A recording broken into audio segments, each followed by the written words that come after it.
દરિયામાં 1700 કિલો માછલી ડ્રગ્સના 2 કોથળા કોણે આપ્યા?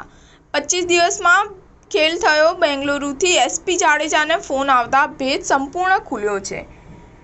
ગુજરાતના વિશાળ દરિયાકાંઠેથી ડ્રગ્સનો જથ્થો ઝડપાયો હોવાના ભૂતકાળમાં તો ઘણા કેસો સામે આવી ચૂક્યા છે, પરંતુ આ વખતે ડ્રગ્સની ઘૂસણખોરીની જે પદ્ધતિનો ખુલાસો થયો છે એ ન માત્ર ચોંકાવનારી છે, પરંતુ ગંભીર ચિંતાનો પણ વિષય ગણી શકાય છે।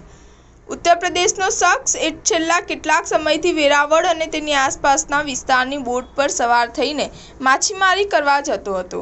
આ જ સમયે માછીમારોના ડ્રગ્સ કાંડમાં મહત્વનો રોલ હોવાનું ખુલ્યું છે।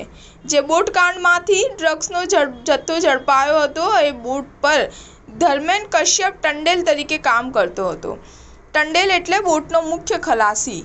માછીમારી સમયે તેની મહત્વની ભૂમિકા હોય છે। બોટ લઈને ક્યારે નીકળવું, કેટલો સામાન લાવવો, કેટલા ખલાસીને સાથે લઈ જવા અને દરિયામાં કઈ જગ્યાએ રોકાઈને કેટલા દિવસથી ટ્રીપ મારવી, આ બધો જ દારોમદાર ટંડેલ પર હોય છે। ધર્મેન કશ્યપ મૂળ ઉત્તર પ્રદેશના કાનપુરનો વતની છે, પરંતુ કેટલાક સમયથી માછીમારી સાથે સંકળાયેલો હતો। તેનો ચોક્કસ જવાબ તો હાલ કોઈ પાસે નથી, છતાં ટંડેલની ભૂમિકા હોવાથી એટલું માની શકાય છે કે દરિયામાં માછીમારોનો તેને ઘણો અનુભવ હોઈ શકે છે।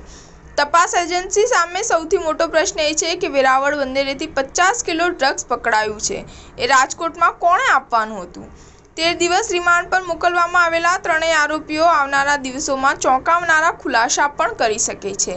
સ્ટાર ન્યૂઝ 7 હંમેશા સચ્ચાઈની સાથે।